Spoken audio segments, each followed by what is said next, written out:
Hello and welcome to my channel, Ask Miss Melendez. I'm Miss Melendez, and on this channel we get to talk about everything education. We're looking at what is working, what's not working, and how all the changes that have been made during COVID are affecting our children.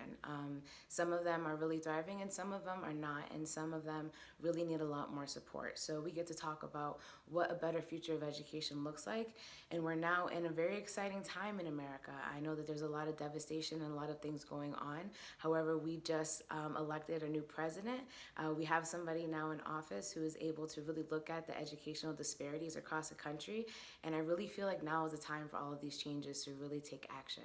So thank you for joining my channel, and I hope that you engage in the conversation as well.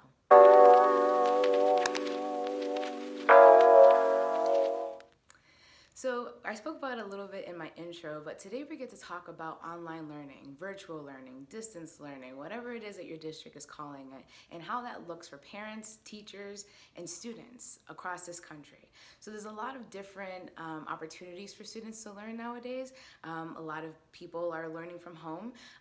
Some get the opportunity to learn in school. Some are doing kind of like a dual model where they're at home some days and they're in school other days.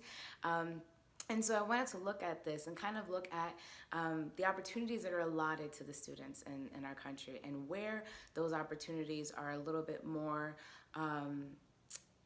affordable to people that are in areas that are not poor and have the resources available to be able to have in-person learning. So when you are working in a building that has students that are, actually showing up to your school during COVID, there's a lot of different things that need to go on during the school day on top of an already busy school day. And a lot of resources that are needed for that. And in a lot of urban districts, resources are not easy to come by. I know that for myself, I've worked in an urban district for many years, and something as simple as pencils are things that teachers have to buy out of their own pocket. And so when you look at a district who has the option of providing in-person learning, you have to also understand that they have the resources to provide that option. There are so many kids across this nation who do not have the opportunity to attend school in person because their schools simply don't have the resources to provide it, not because they don't want to or because they're more scared than any other state or district is. They just cannot afford it, and they're not able to provide the safety precautions that other schools are able to provide with the resources that they're given. And so this leads me to another point in the disparities in resources that are given. And so during this time, because there is a heightened sense of emergency, I really do feel like government should be providing more resources to districts, especially districts in poorer areas, because they need the resources more, because where they normally get their funds from is property taxes. And so when you look at a city that doesn't have a lot of expensive homes and a lot of people rent and they're not paying taxes on, a lot of home taxes, that district doesn't get a lot of money. And so that's one of the biggest disparities that is a systemic disparity in our country. So if you live in a poor district, you are getting resources from people within that district who also are poor, and so you don't get to have a quality education as somebody in a richer district next to you, because that's the way our grants and everything are allotted and our funds are allotted in this country. It's simply not fair, and especially during this time, we really need to reevaluate how schools are getting funded and how we're able to support learning, especially now when students are not able to have the in-person one-to-one teaching that they were able to be provided in the past. Even then, it wasn't the best education, but now it is abysmal. So we really need to focus on creating a new solution for this problem going on right now in this country. So online learning is not only a disparity across students who are living in poor areas, rural as well, but poor areas. The teachers, I really want to focus and take a second to talk about the teachers who are dealing with these issues as well. The teachers who are in the districts who are providing in-person learning and virtual learning and any type of hybrid learning that's going on right now, they need support. they need more support than they ever had before, and they needed a lot more support before as well. So I want people to really kind of think about the pressures that it puts on teachers' shoulders to be able to provide, whether it's in-person learning or virtual learning. Just to talk about in-person learning for a second, in order for a teacher to provide in-person learning, they have to risk their lives. At this point, in this stage in America, they have to risk their lives in order to provide in-person learning. Now, when you sign on to be a teacher, that was not in the contract. There are certain jobs that you understand that you're giving up your, not freedoms, but you are putting your life on the line for others, where you could be a firefighter, a policeman, or something along those lines, and that comes with the job. You understand, nurses, doctors, things like that. When I take on this job, I'm putting my life to the side for the purpose of others. When we think about teachers and why they signed up to do these jobs, they are not putting their life on the line. That is not what they signed up for, okay? They initially signed up to be able to provide the best education they possibly can for their students. And now they're given the choice to choose between their safety in their lives and providing that same education for their students, or at least an education that's close enough to what they were able to provide before. And so now when we look at these things, we have to say to ourselves, are we putting our teachers at too much of a disadvantage? Are we not supporting them enough? Are we putting too much on their plates? We have a national emergency going on right now, and it doesn't just fall on education, but that's a huge part of it. And the fact that teachers are made to feel as though they have to make this choice as opposed to being supported around finding alternative ways of teaching, that's a huge issue as well. A lot of teachers are needing to do hybrid models, and so on top of what was already a 40-plus hour week, I know many teachers work 60-plus hour weeks prior to this already. Teachers are putting in full 12-hour plus days, working on the weekends. They're trying to provide the best services for their children.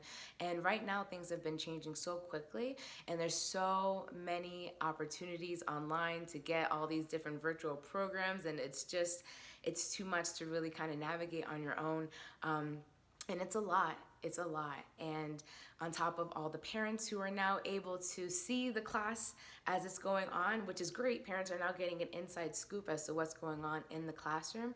But now that adds a little extra stress for teachers, because a lot of the times parents are asking questions and they are emailing every 5 seconds. And a lot of it's troubleshooting questions. It's not even academic questions. And so teachers are getting very overwhelmed. There are many teachers who have taken on this new role of being kind of like the troubleshooter IT person, when really they just teach English normally, and they just happen to be good at computers. But this is again where schools need to be able to kind of look at what's going on and say, okay, we need an IT person at every location, possibly even every grade level should have an IT person, just to kind of take this weight off of teachers' shoulders.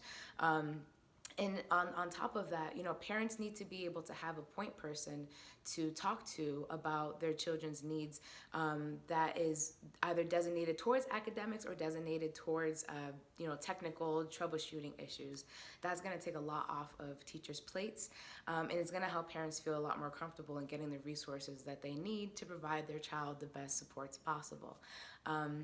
So there's a lot of things that are going on right now that I think need to be kind of reconsidered. And I know that right now there's a lot of petitions a lot of petitions that parents want their children to be able to attend school. And I can understand that 100%. Not only do you have to go back to your job in your real life, but you want your child to be able to socialize and have that school experience that we all grew up with and we were all promised as being Americans in this country. You are provided free education regardless of where you come from or your economic status or anything. And now that's no longer the case for many kids. So I can totally understand why parents are really pushing to have their kids attend schools in person. However, what I would really like to happen, I would love to be able to reimagine what schools can look like in the future. Schools have not been working for a very long time, and this model of going into a crowded classroom and sitting in your one desk and getting your work done and not being able to do things that are actually hands-on, especially now with COVID, we really have to rethink what education looks like, because if you are on a computer and you can flip a tab and Google the answer to a question you're being asked in the tab next to you, we really need to figure this out, because that's not working. If you can Google an answer to a question, it should not be a question that you're being asked. And we need to be able to kind of reimagine what school looks like on the academic level, the social level, and kind of the support level. How are we going to support parents and teachers and leaders and everybody who is in this new pandemic way of needing to navigate through education? So please drop in your comments anything that you have experienced through COVID. If you're a teacher, if you're a parent, if you are a student, please share your experiences with COVID. Share any ideas that you've had around what can possibly make this better. And let's talk about it in our next video. And let's keep having these conversations and keep asking these questions of how can we make it better. We deserve a proper education. Our students deserve a proper education. We are moving into a world where AI is becoming more and more advanced, and a lot of jobs are going to be off the market. And so if we can't think creatively and we can't have people working together to solve problems, we're not going to make it in this new 21st century world. So I really, please, drop your comments and let's talk about what a new possible world of education can look like. And thank you so much for watching, and keep an eye out for my next video. Bye.